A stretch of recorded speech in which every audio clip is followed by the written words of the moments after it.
Okay, hello everyone, and welcome to this new webinar of the series of webinars on control education organized by the IFAC TC 9.4 in cooperation with the Technical Committee on Control Education of the IEEE Control Systems Society, chaired by John Edengren, who I thank for his cooperation.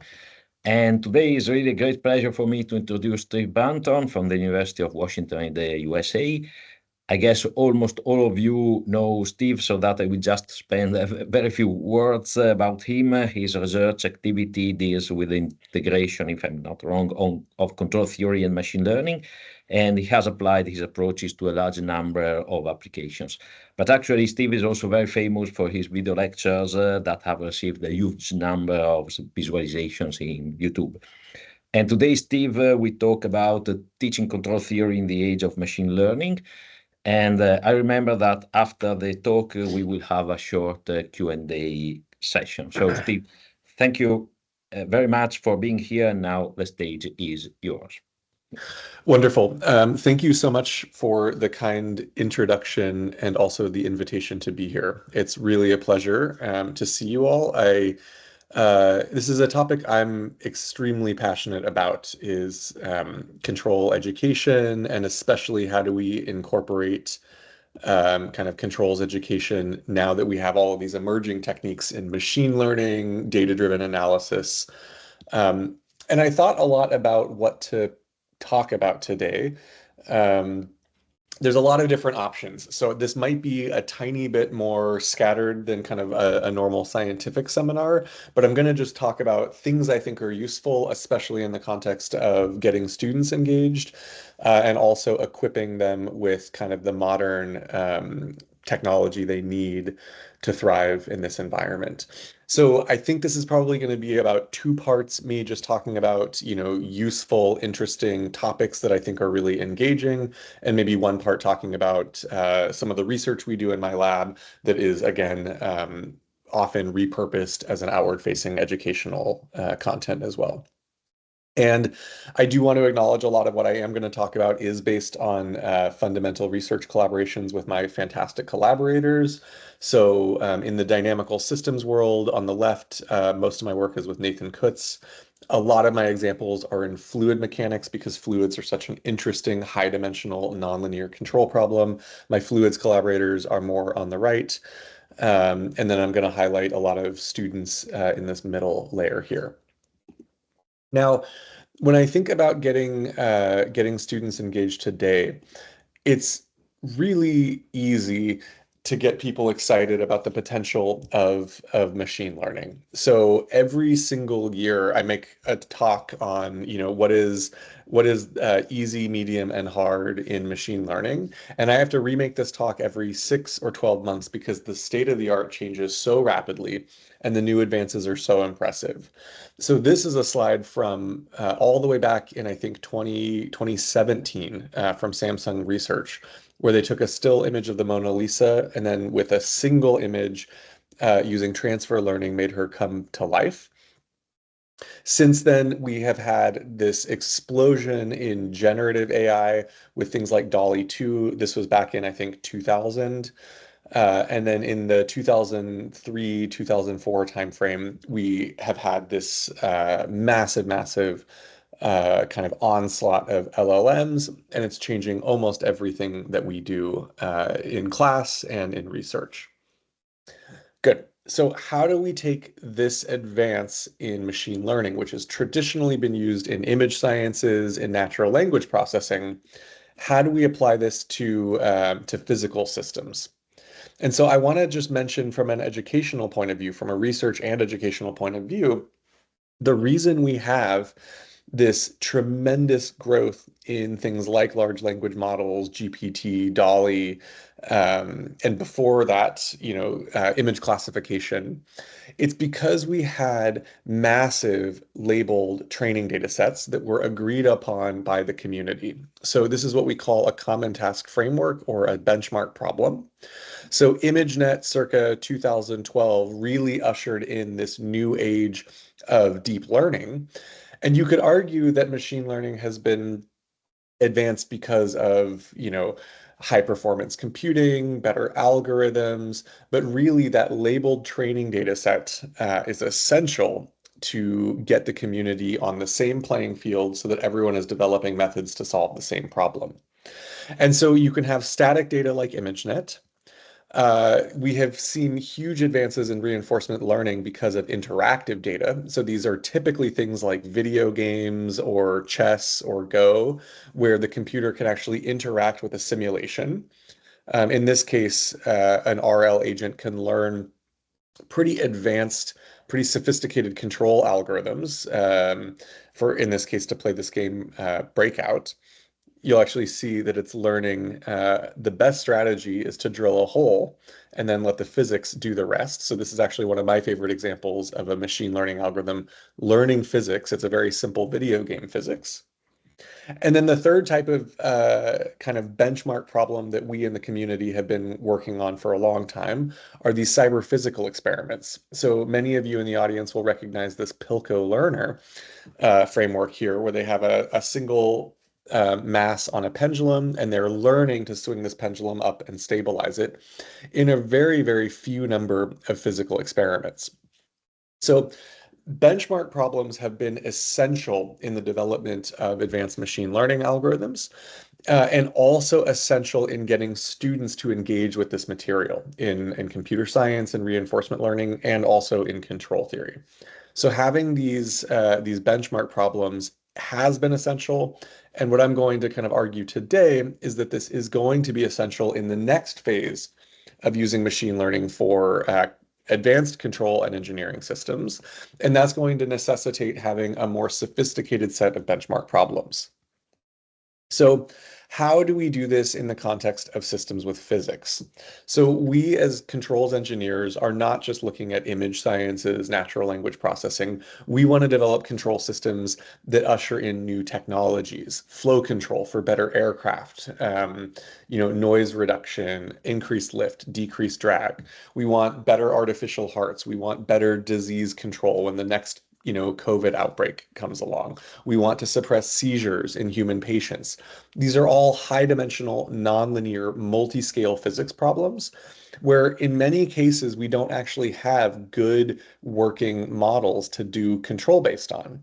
So a lot of our students' textbook control knowledge, based on deriving an LQR controller from a known linearization, are really challenging when you're talking about, controlling a brain system or controlling a disease system. Even in the case of controlling a fluid system, where we actually do have working equations like the Navier-Stokes equations, they're too expensive to do things like model predictive control. So what I need machine learning models that dramatically reduce the computational complexity while still keeping the salient features. And this has been one of the huge advances in machine learning at the intersection of dynamics and control, which is we can start learning models from data that are very, very good surrogates for things like model predictive control or training model-based reinforcement learning. And I'll talk about some of the features we're looking for in the models later. Things like if my machine learning model, if I model my physical system with the machine learning model, then I can use things like backpropagation to do adjoint-based optimization without the painstaking calculation of an adjoint. So when I was a grad student, I saw my colleagues spending 1, maybe 2 years deriving adjoint equations for their fluid flow control system. Now you can bypass that 1 or 2 human years by building an effective machine learning model and using backpropagation instead of, custom painstaking adjoint methods. So that's the kind of benefit we can really see here. But again, we want to build physics models and we want to bring machine learning into the curriculum of our engineering students. So our control students know how to flexibly use these tools, like they know how to use things like LQR. And so the way I see it, this means first off that we need a new era of benchmark problems of a common task framework specifically for engineering control systems, for dynamical systems and control. So when I talk about machine learning, actually one of the ways I introduce it is I say machine learning is building models from data. And we have been building models from data with optimization and regression in control theory since at least the 1950s with Ho and Kalman. Sorry, the 1960s. So, for 60 years in control theory, we've been doing machine learning. We've called it system identification, learning a, linear system that best fits my data. That was a mainstay of the aerospace community in the 1980s. Through today, we're still doing it. And now our technology for building these system identification models is much, much better.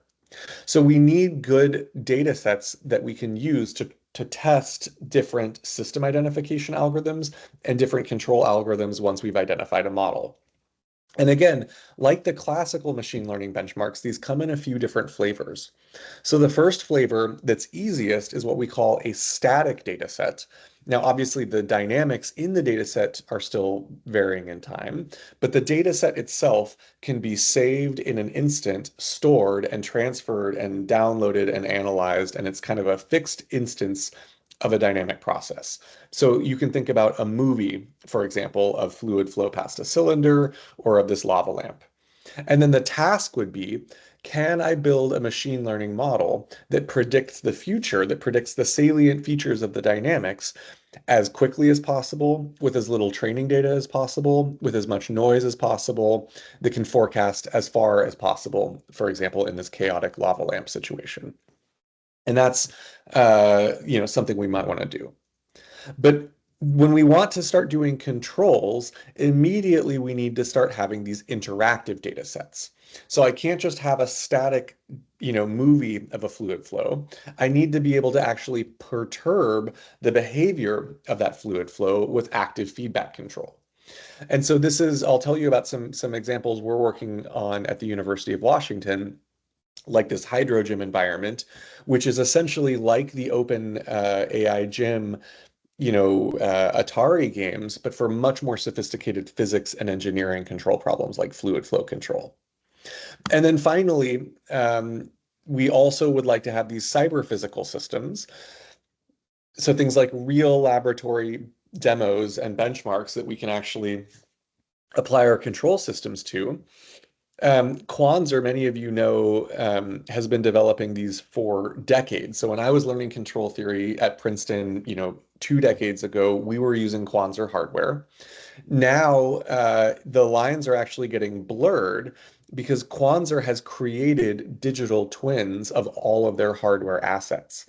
This was, I think, a brilliant decision in response to COVID, when students couldn't actually be in laboratories. Quanser decided they would make very high fidelity digital surrogate models for their physical benchtop control systems, kind of opening up the doors so that students from all across the world can now try their control systems on these virtual environments and get a lot of the same benefits as if they were in an actual controls lab.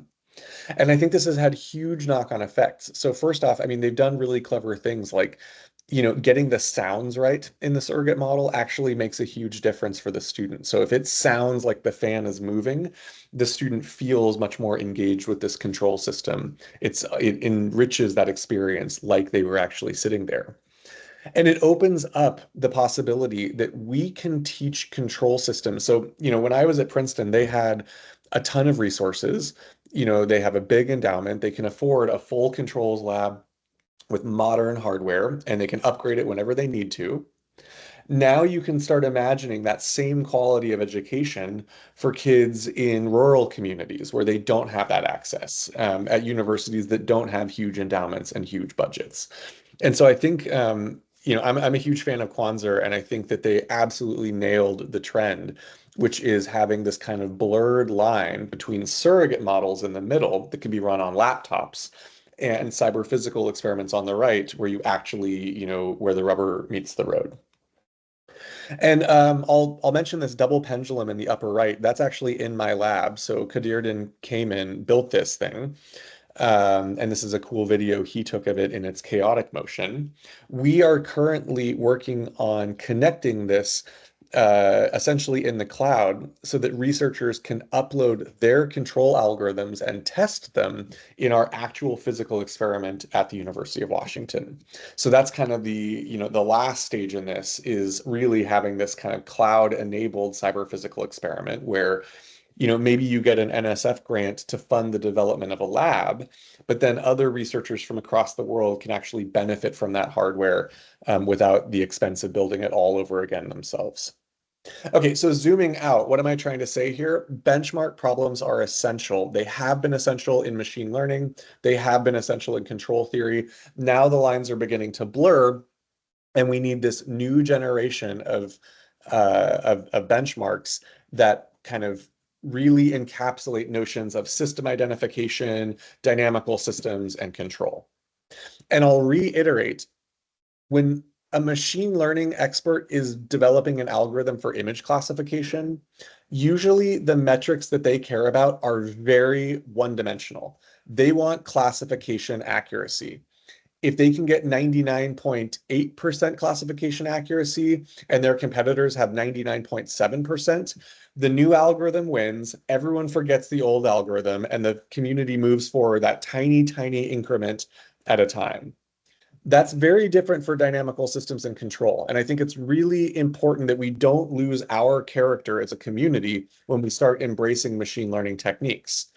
For example, in our community, I don't have infinite data when I'm training a control system. Oftentimes, I need to learn a system identified model on very limited, very noisy, very partial data. And so for us, our thought process in building benchmark problems is a lot more subtle. Sometimes all I care about is accuracy. Sometimes all I care about is how compact I can make the model. How tiny can I make my model so I can run millions of model predictive control forecasts? How much noise can I handle? How few snapshots can I get away with to learn? How can I build in partial knowledge of the physics like symmetries, conservation laws, constraints on my joints? So I think our problem is extremely rich. And if we build these benchmarks correctly, we will actually be influencing the machine learning community in a positive way as well. Okay. So part of the reason we're interested in doing this is not just to benefit our dynamical systems and control engineering world, but also to benefit the machine learning world. So currently, when you decide on what machine learning algorithm to apply to your system, it can feel a lot like alchemy, modern day alchemy. We don't always know which algorithm to apply, which neural network architecture. Really, you'd almost be better off just digging through Reddit posts than a textbook at this point to determine what algorithm to apply to what problem. So in our minds, we see this as being more of an alchemy, more of an astrology. There are heuristics, and sometimes they work, amazingly well, but really, there's no real science to how to put these networks together for a problem. And what we would like to do is start developing more of a principled framework like chemistry, like this taxonomy of chemicals, but for, machine learning algorithms. And we can argue, this is again very much a pedagogical issue. It is a research issue, but it's also a pedagogical issue. How do we train our students to know where to start in this world? Applying machine learning algorithms to systems where we actually know the answer, systems in physics, in dynamical systems, in control theory. We know the constraints, we know the optimal solutions, we know F equals ma. That can be a way, kind of a tabula rasa, a translator that allows us to start understanding what the taxonomy of these different algorithms are. And that's a key focus of our AI Institute in Dynamical Systems here at the University of Washington and with our partner institutions across the US, where we're really trying to merge these notions of dynamics and control with machine learning, statistics, and optimization to understand if I apply these methods to different applications, to different problems, what methods work, what methods don't, when do they work, and when do they not work. So I'm kind of giving you this mile-high view of some of our efforts here in a few things. Trying to understand how we merge these huge fields, this classical field of dynamics and control, with this modern field of machine learning. So that's one. How do we start building a taxonomy of when to apply which optimizations and which machine learning algorithms to which problems? How to build this kind of periodic table. And then thirdly, how do we develop the benchmarks, the common task frameworks that actually enable that development, not just in our AI Institute of Dynamic Systems, not just in well-funded, labs and well-funded institutes, but to really democratize this and get everybody involved, including our students, including people in communities that wouldn't have access to these tools. We want to get everybody contributing to this hugely important topic. So one of the common task frameworks specifically for dynamics, this is being developed by Nathan Kutz, myself, and our collaborators at our AI Institute and more broadly, is doing exactly that specifically on dynamical systems. So we have a limited set of ordinary differential equations and partial differential equations. So we're starting small. We're starting in that left block of just static data sets in kind of ordinary and partial differential equations. But the real innovation here is this Scotch wheel on the lower right that you can see, where we grade the machine learning algorithms not on one metric like success. So a leaderboard doesn't just have one number. There is a diversity of scores that your machine learning model needs to take on to tell how good does it handle with noise? How does it handle limited data? How does it handle, how many model parameters are there? How compact is the model? And so it really, by construction, respects the fact that there is this subtlety in what we need in a dynamical systems and control framework for machine learning models. So this is going to be on the archive within, I think, a month, and you can start applying this in your classrooms. So if we're doing this in our curriculum right now, our students will develop, machine learning controllers or system identification models applied to these systems using this common task framework. Another one that we're really excited about, and I mentioned this briefly earlier, is the HydroGym flow control benchmark. So this is something I've been working on with my lab and my collaborators for several years now, and several years because it's really hard to build a flow control environment that can be used by anyone in the world without having expertise in fluids. So the idea here is that fluids are central to nearly every single trillion-dollar industry. If you think about energy, defense, healthcare, transportation, windmills, artificial hearts, airplanes, automobiles, we have a working fluid in all of these systems. And our ability to model and control that particularly challenging partial differential equation of fluid flow can dramatically advance our technologies and our capabilities. But to date, only a small handful of labs across the entire world have really been able to effectively do hard flow control problems. I would put it in the I could count them on my two hands, the groups that really embrace advanced controls and advanced fluids, because until now, you have needed this kind of full stack of having a ton of fluids expertise, a ton of computational expertise, and a ton of dynamics and controls expertise. So it's a very stratified air. And again, it puts the emphasis mostly on those extremely well-funded institutions where you have an army of postdocs and grad students working. We want to democratize this so that we can get the entire machine learning community working on our fluid flow control problem, and we can get the entire fluid dynamics community working on these benchmarks so that we're tackling relevant, challenging problems. So we want to lower the barrier to entry with this HydroGym. The idea is that if you have a simulated flow environment where you have inputs and outputs, you can essentially wrap controllers around this in reinforcement learning or model predictive control framework, very similar to what you would do with the OpenAI GYM framework. So in fact, we use the same API as OpenAI GYM, but for these very advanced fluid dynamics benchmarks. And every year, the benchmarks are going to grow. We're extending to 3 dimensions. We're extending to turbulent flows. We're extending to systems with lots and lots of actuators and sensors.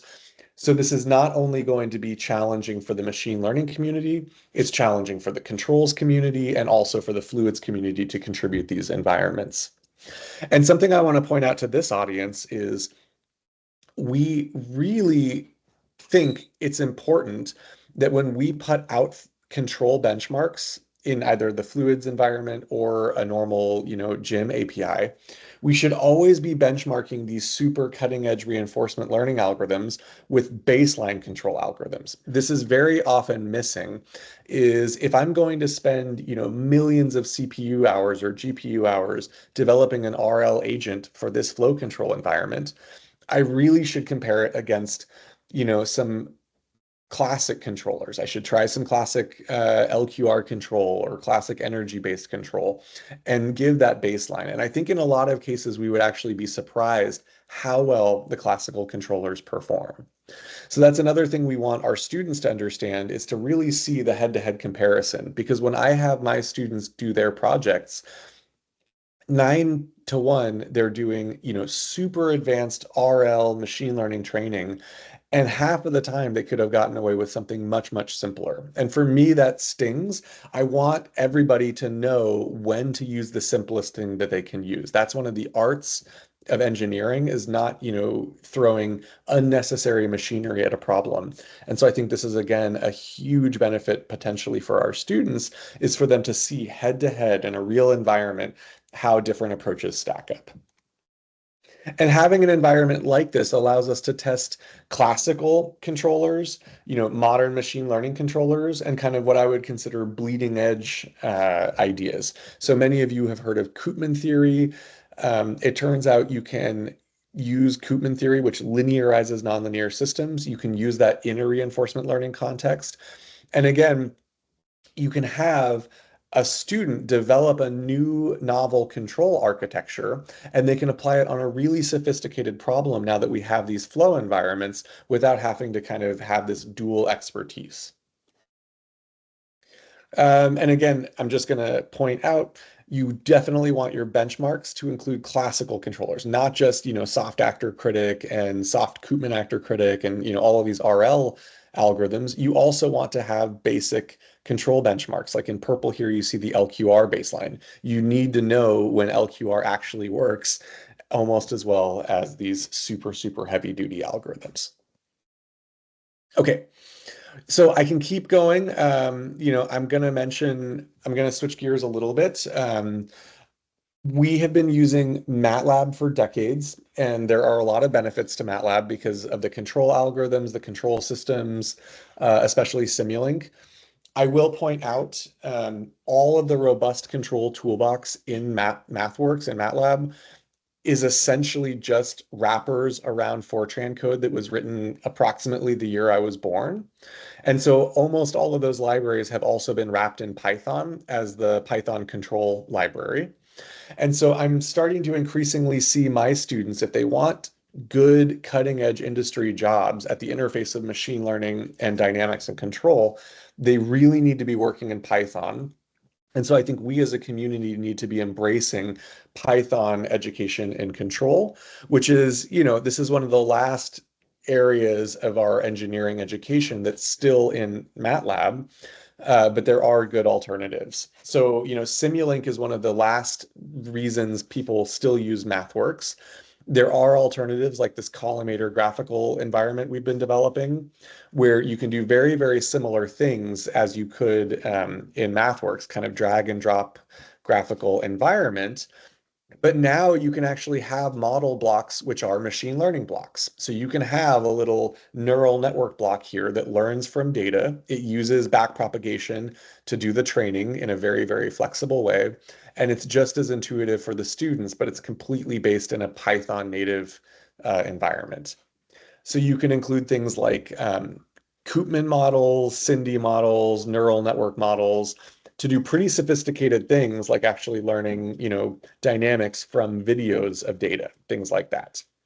So again, having a flexibility of open source in Python and closed source MathWorks, I think is really important for our students. We're still going to need MathWorks for a long time for safety critical systems, for certified control, for, compiling code and putting it on hardware.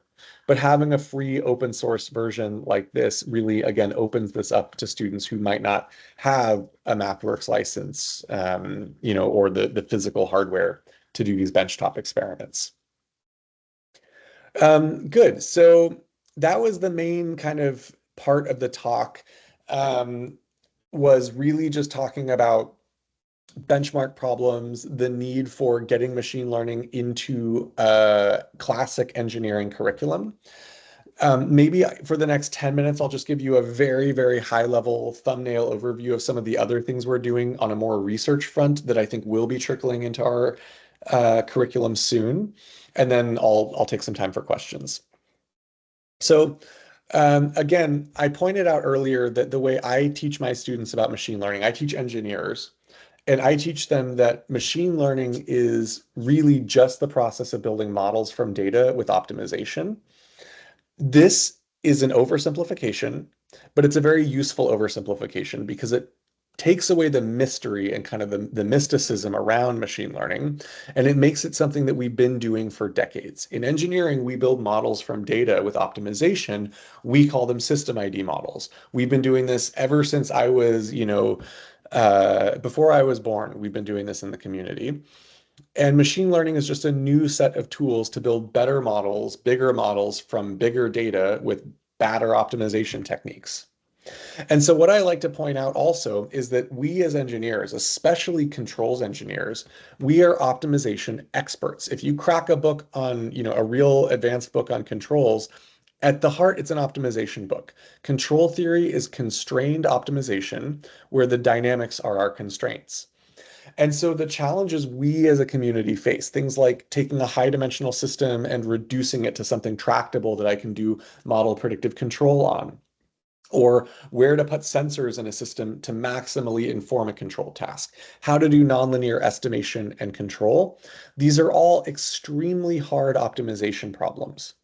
Now, again, I tell my students, good news, bad news. The good news is that, well, maybe I'll start with the bad news. The bad news is that these optimization problems are super hard. They're high dimensional, non-convex optimization problems because the physics of the real world is non-linear and multi-scale. If you want to control something really interesting, it's probably going to be non-linear and multi-scale, which makes all of these blue optimizations super high dimensional, super non-convex. That's the bad news.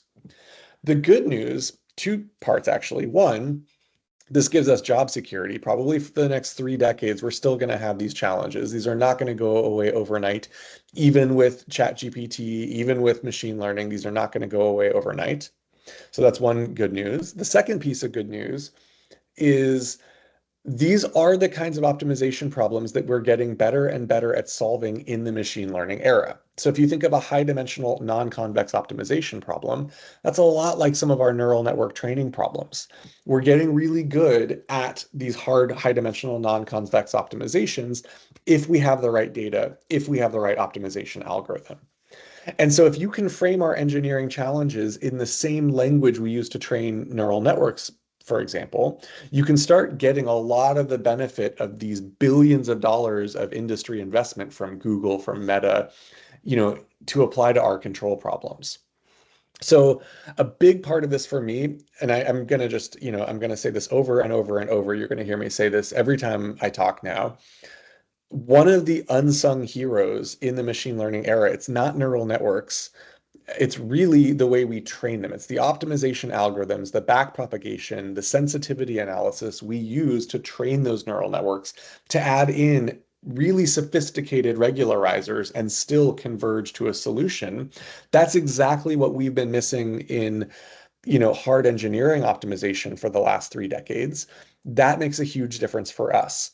If you can do constrained optimization using backpropagation without a human spending years of deriving equations on pencil and paper, that moves the needle in engineering control systems. That's the kind of thing that we want to be adopting fundamentally, things like differentiable control, things that, Jan Dragona's group is working on, or Chris Rackauckus's group, or our group. Many groups are advancing this. We need to be making this standard curriculum. This is a sharper tool in the arsenal of our students. Okay, why do we think it's possible to do these miraculous things, building models from data for complex systems? Again, it's because patterns exist in your data. Even the most complex systems that we observe in the world have patterns. natural systems have crazy patterns, but they exist. Engineered systems tend to have even more restricted patterns because that's how we design them. We design jet engines to operate in a very tight operating regime, despite uncertainties, despite unmodeled physics. So patterns exist in your data, and the existence of those patterns allow you to do these advanced engineering things like smart sensing, reduced order modeling, nonlinear estimation, fast and efficient control. And so thinking about, in our curriculum, obviously we need to start with basics, pendulum on a cart, pencil and paper, LQR, the classics. But I think we need to be getting our students really geared up early, that we are training them to solve the next generation of hard problems that we can't solve now, but that we might be able to solve with these advanced techniques. So they need the intuition from classical controls and classical dynamics, but we also need to be telling them what is the edge of our knowledge? What is a hard problem today that might be a solved problem tomorrow? A lot of this in the engineering context fits into this digital twin framework where we essentially need to be building increasingly sophisticated surrogate models of complex systems so that we can design, optimize, and control a much larger class of problems. In aircraft dynamics in the past, we've had our control engineers almost act like band-aids after something has been designed incorrectly. So, when I was growing up in control theory, there was this feeling that the design engineers would design an entire product, they would test it, and then they'd realize that it has a critical vibration, or it has this dangerous mode, or it has this instability. And then they would call a control engineer to fix that engineering design problem. In the last 20 years, there's been a huge move towards having controls engineers integrated farther and farther upstream in the design process to have truly multi-objective design optimization, where the controls engineers are fundamentally part of the design process, and that's huge. But they're still relatively sequestered to individual pieces, to the engine, to the tail section, to the elevators, to the flight system, to the electrical system. And what the modern kind of machine learning data enabled environment allows us to do potentially is have a much bigger zoom lens to zoom out, where now we can look at the entire system we're trying to optimize, whether it's an aircraft or a factory or a materials process or making, a wafer for a new chip. We don't have to zoom into one piece of that and optimize and control. We can start doing real multi-objective design optimization at higher fidelity at a bigger zoom out. And so I think that's something, again, we need to be thinking about for our students is how do we start enabling them to think about systems of systems, layered architectures. I don't know if you've had John Doyle on this yet, but I think you should, if you haven't, to talk about layered architectures. It is a new paradigm of thinking of how you fit into a much larger systems optimization, and it's extremely relevant in the modern era. So the last thing I'll probably talk about right now, I could keep going and going and going, is when we think about machine learning classically, typically I think of the data as being handed to me. Someone gives me a huge amount of data, or maybe I go ask someone for a huge amount of data and I just get this massive static dump of data. Sometimes you need people to literally mail you hard drives because it's just so much data. But in real engineering design and optimization, oftentimes the data is a lot more subtle than ImageNet or, language models. So if I'm trying to design a new race car or a new aircraft or a new jet, engine or missile or something like that, I actually have data of multiple different fidelities, from low fidelity simulations to high fidelity simulations to laboratory experiments to field testing. And approximately each time you go up this pyramid, the data becomes more expensive and more rare. So we have this multi-fidelity data. And again, what we would like to do is assemble all of that data into a much more sophisticated surrogate model so that we can do our design optimization and control on that surrogate model. This is what we do in model predictive control. This is what we do in model-based reinforcement learning. And again, we don't want that to be one tiny piece of the engineering pie. We want this to be the entire engineering design optimization process is leveraging these surrogate models. And importantly, we need our models to have an estimate of their uncertainty. So that Pilko learner is a great example of this using Gaussian processes. You get an estimate of your uncertainty. If you have an estimate of your uncertainty in this design optimization process, you can sometimes actually ask for more data. If you know that you're uncertain and you're in a high value optimization region, you can go ask for more data at a different fidelity. That's active learning. So active learning is kind of a dual problem that we don't really think that much about, at least classically. It's starting to become more and more interesting. I think active learning is one of these pieces that dramatically enables the kinds of engineering we're talking about in the future. And again, the real benefit here is to get the best of all of these testing modalities, of all of these modeling modalities, to get models that have low error and low cost that you can do these design optimizations over. And again, this is getting towards physics models. I probably don't have time to tell you all of the cool work that's happening in our lab and across the world in making machine learning models more physical. Maybe I'll just very briefly hint at it. What we really want is physical models from data with optimization. And this is a huge effort in the scientific ML community to both learn new physics, that's the pink discover physics with machine learning, but also if I know some physics, if I have some prior knowledge of physics, like I know mass is conserved, momentum is conserved, and energy is conserved, can I bake that into my machine learning model? Can I enforce that and dramatically improve my noise robustness, how little data I can handle, things like that? So for example, if I have a video of a pendulum, classic machine learning would build an autoencoder to, compress the data to a few coordinates to reconstruct this video. What I would want is I would want to have some dynamics in that latent space where I actually learn a generalizable differential equation that I can do control on. That's the kind of thing I'm talking about with physics-informed machine learning. And so in the machine learning process, there are opportunities to bake in physics and discover physics at every stage. So stage one, we decide on a problem. What are we modeling with machine learning? Stage two, we curate the data. What data will inform the model? Step three, we pick out of all of those neural networks, of all of the family of machine learning models, we pick an architecture that we think can represent that input-output relationship. It's a parameterized family of functions, so we're going to be tuning those parameters. We craft a loss function to tell us if we did a good job or not. This is where we add regularizers to, solve underdetermined optimization inverse problems.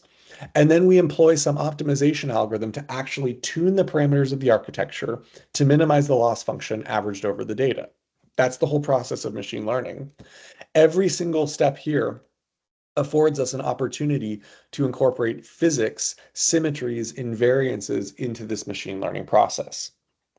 So for me, almost always when I say physics, I mean a conservation law, an invariance, or a symmetry.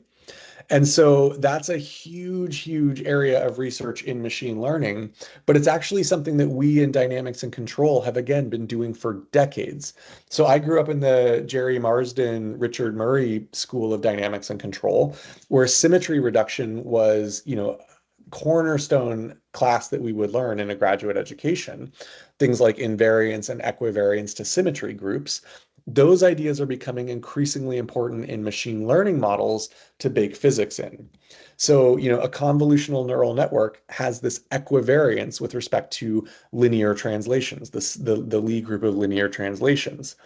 And generalizing this idea to more sophisticated symmetry groups has a tremendous amount of potential to advance both machine learning, but also the use of machine learning in these classical physics and engineering systems. So this is currently a research topic, but again, what we would like to have happen is research topics soon become master's level, first year graduate topics. Soon those become senior undergrad topics, and eventually those become, core basic engineering tool sets that every engineer is exposed to at a pretty early age. The controls community can help a lot. because the machine learning group most of the time abstracts away the optimization algorithms. Most of my machine learning students, optimization is, they hit enter and Atom takes care of it, or some stochastic gradient descent takes care of it. They don't usually think about the optimization algorithm. In control theory, we've been doing constrained optimization, both linear and manifold constraints, again, for decades. This is desperately needed in the machine learning world. So there's a huge benefit and opportunity there as well. Okay, I want to make sure we have time for questions. So what I'm going to do right now is I'm actually going to relatively abruptly stop and just summarize some of the key takeaways here.